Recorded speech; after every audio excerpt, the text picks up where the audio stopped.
head. Right. It's about him and his money.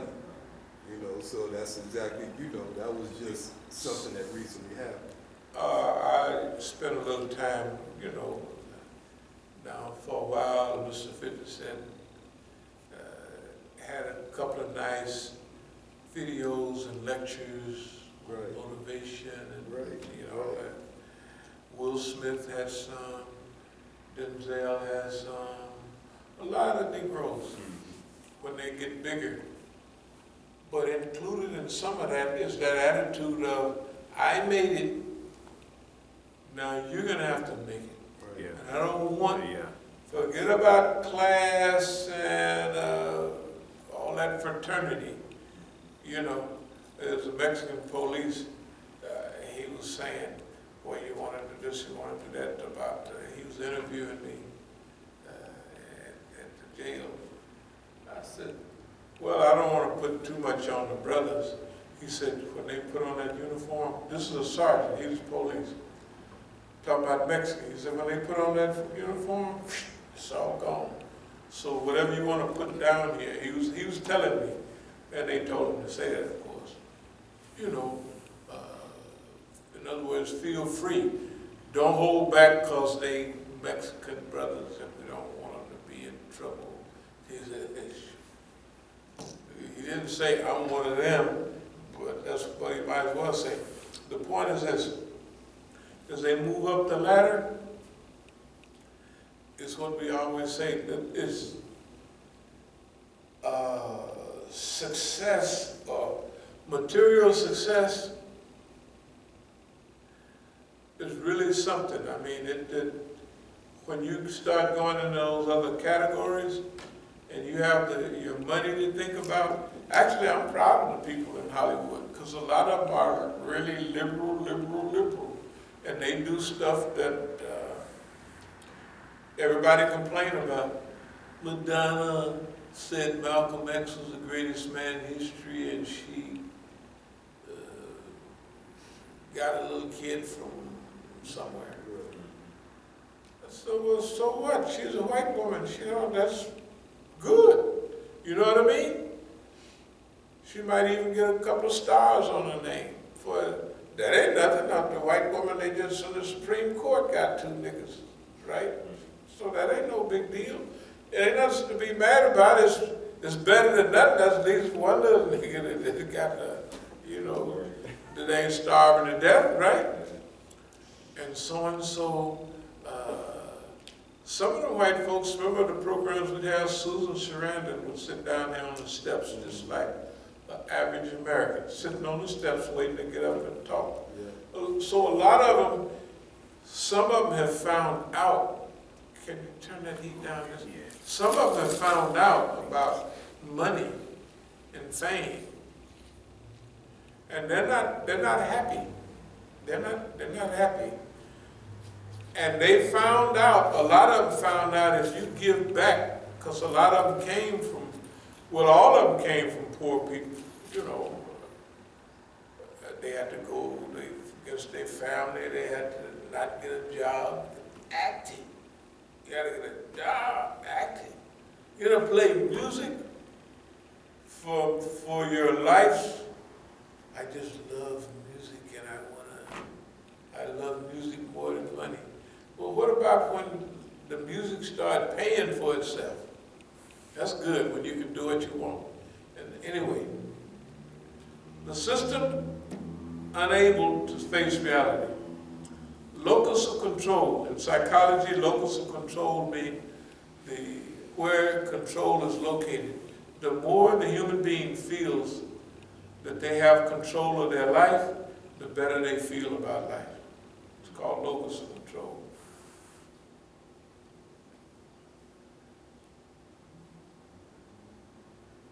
There's a special time in history that we have to look where we are, where we want to go, and what opposition to change. Why is there always opposition to change? Always. Because the ones is the status quo. They got everything going their way. They're getting all the money, all the power, all the wealth. So, hey, what's up with that? You know, They don't want to change it. And you want to change the system? Oh, well, we oppose you. And we happen to have the money. And anybody get with you, they either work for one of us and we're going to fire them. The same old stuff, right? Okay.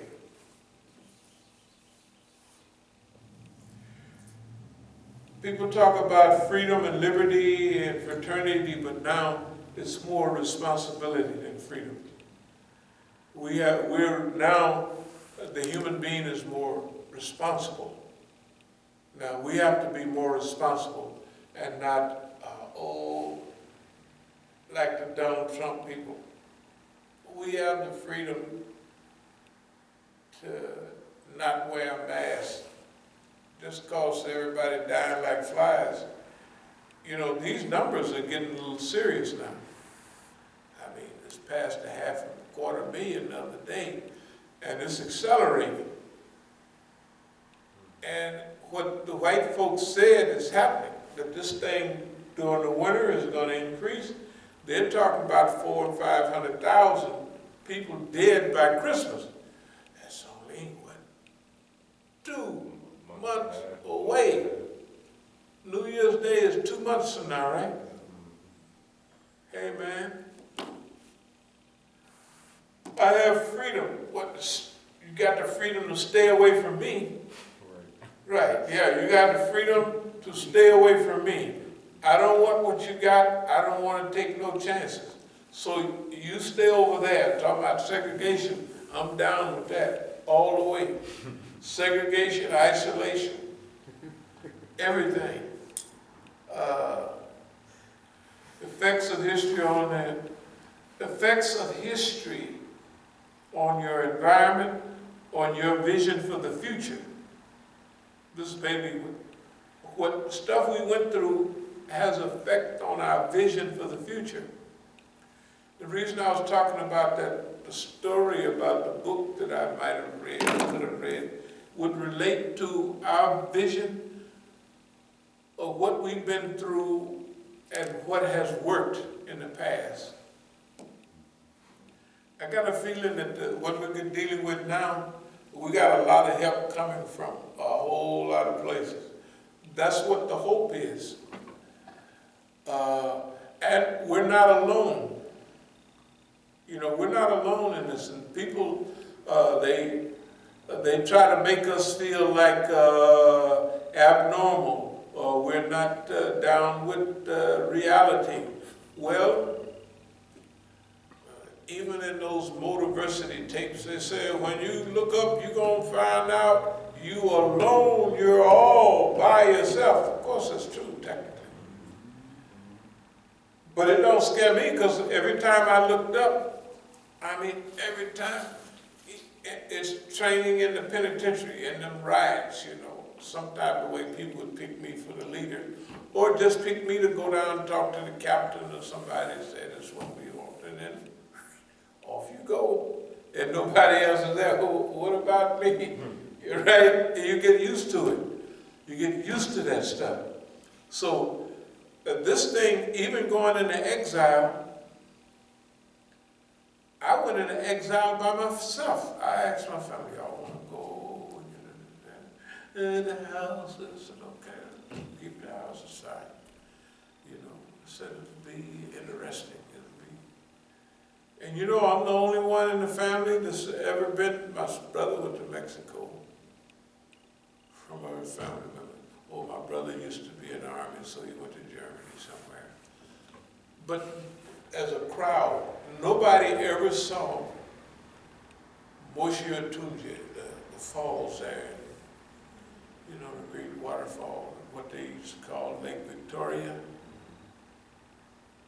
That's one of the eight wonders of the world. Nobody ever even went to the pyramids. Nobody ever went to see the pyramids. Nobody. All right? They never, you know, in my family, nobody ever went to Machu Picchu and saw at Urubamba River here, and that great city built to the top of the mountain where the people fled, the nobles from Cusco, the capital of the Inca Empire, fled when the Spanish was coming. They built a city up on top of the mountain. They show us pictures looking down on it now. But in those days, if the Spanish went right down by the side of the river, they couldn't see the city up there. That's why it was an escape for the people, the noble people in Cusco. They ran off and they built the city on the top of the mountain. It's a whole city up there, all terraced and agriculture, everything. And the top of a mountain is, if the traveling and every day, the train, Cusco is about 15,000 feet up. Something like that. So the top of the mountains is at 18,000 feet in South America. And the headwaters of the Amazon runs right by there, Urubamba River. 4,000 miles away from but nobody ever saw that. I'm the only one saw it. I'm the only one been there and breathed it and everything. I'm the only one. So who benefited from exile? I did. Who benefited from staying here? Nobody. They're still enslaved. They're not 1 foot forward, right? They just never took a chance. They never took a risk. They never saw that. And if they did travel anywhere, they traveled. My ex-wife, poor child, she went to Hawaii. And she was telling me, yes, we visited the USS Arizona. I said, yeah, that's right. USS Arizona. Yeah, that's what they visited in Hawaii. Not that Hawaii was stolen in 1898 from our people, right?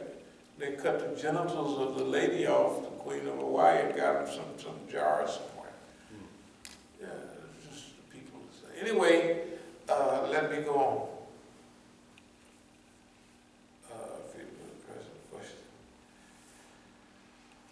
Evolution at the rate and the speed that the world is traveling in now calls for world-class movement and management. Things are not moving. Man, in the old days, 10, 15 years ago, we could plan and organize and structure and da-da-da-da-da. 2000 is not like that.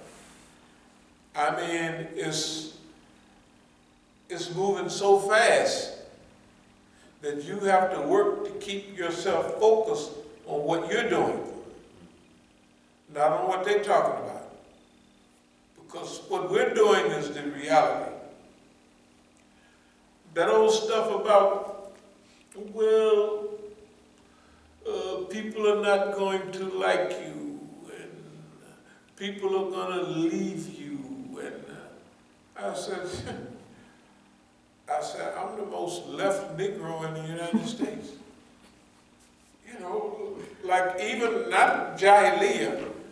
You know, everybody, you can boss man, they said, man, they got you on the chessboard, the white man. So I know.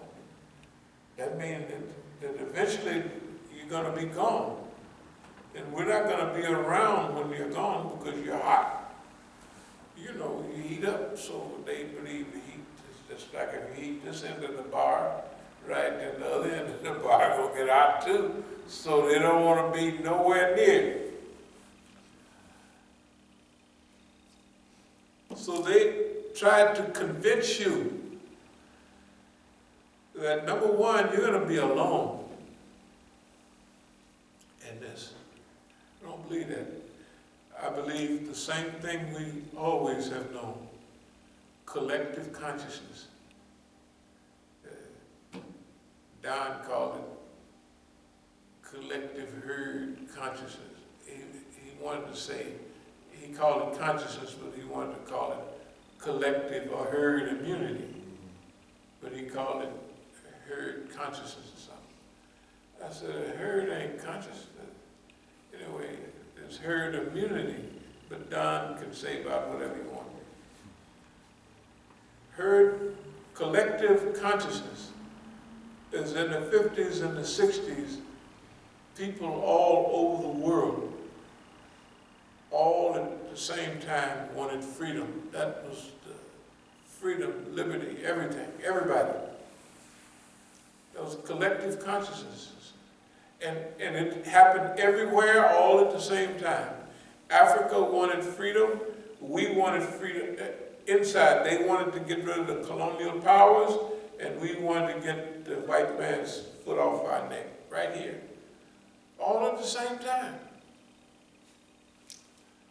The world is producing the environmental circumstances where people are now beginning to feel the weight of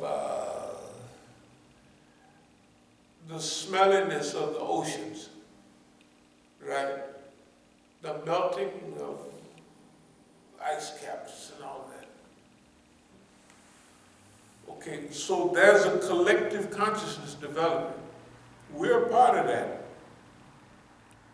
Yeah, but then next week, we're going to be visiting everybody on a regular basis.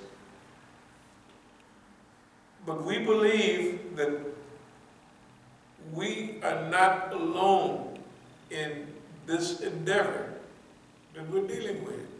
And you can see it everywhere. It's not just Black Lives Matter, stuff like that. All of it matters. Okay. Problem identifiers and problem solvers. We've already identified the problems and we're doing what we can to solve the problem. And we don't know what's going on in depth inside a boss man system. Inside of every system, pre-revolution, there's always people inside the system that they know better than some of the people on the outside what's going on. Some of them always join. One of the signs that the revolution in Iran was solidified was when the Air Force, they had an army, they had an Air Force, and they had a Navy. When the Air Force joined the revolution, that means one military arm have joined, and that's it.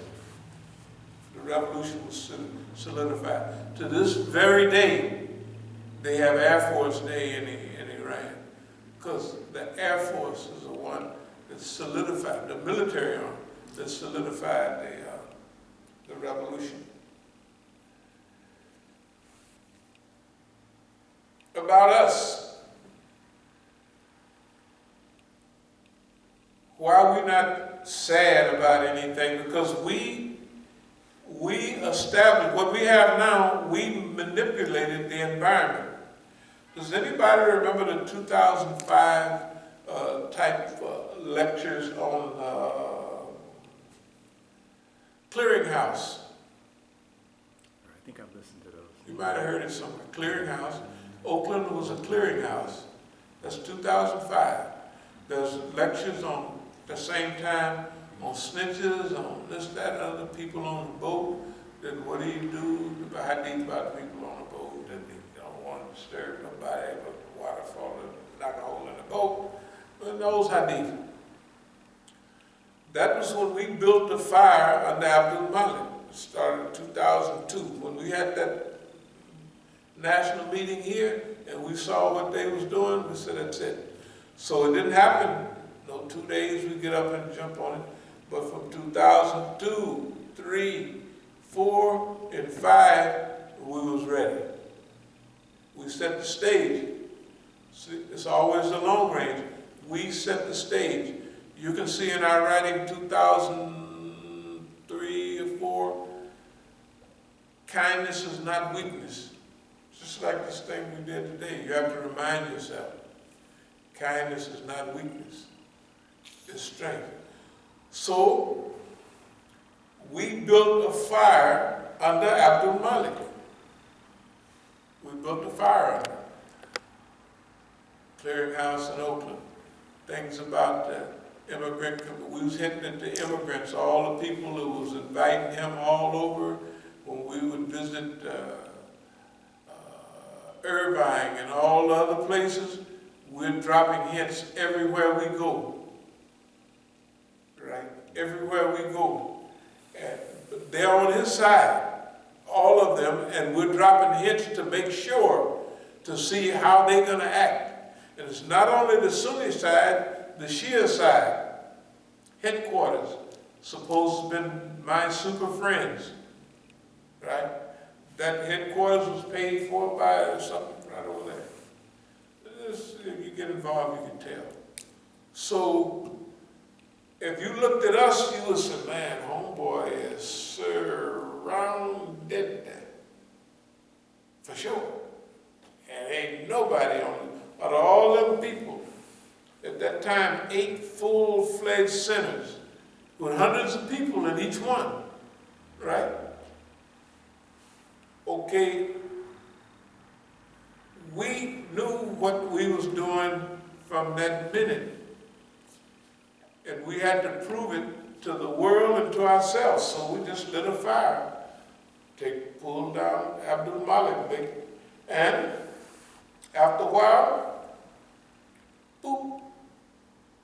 By 2008, he resigned. Okay. Well, we never did nothing to him. We asked him a simple question. What about this lady you married? Just asked the question. Then he popped up and zipped. And we had 4 reliable witnesses. First of all, we talked to the lady. We talked to the whole curly-headed crew. They all in the curly. We talked to 3 members. Well, we got 3 members with the 4th member, and even my wife would say, yeah, such and such and such, all the time. She's an offshoot of the curly-headed crew, associate of the curly-headed crew, yeah. They know all about each other. Oh, that woman has picked up a lot of weight. Well, I'm saying 10, 15 years, how do you know? Right? Who's telling you that? Right?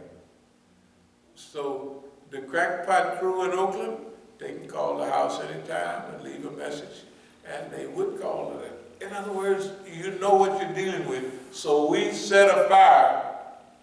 We manipulated the situation. Boom. We manipulated the situation with the sale of property. We're going to turn that beautiful, now we didn't remodel 2 big sections of it ourselves. We did 80% of the work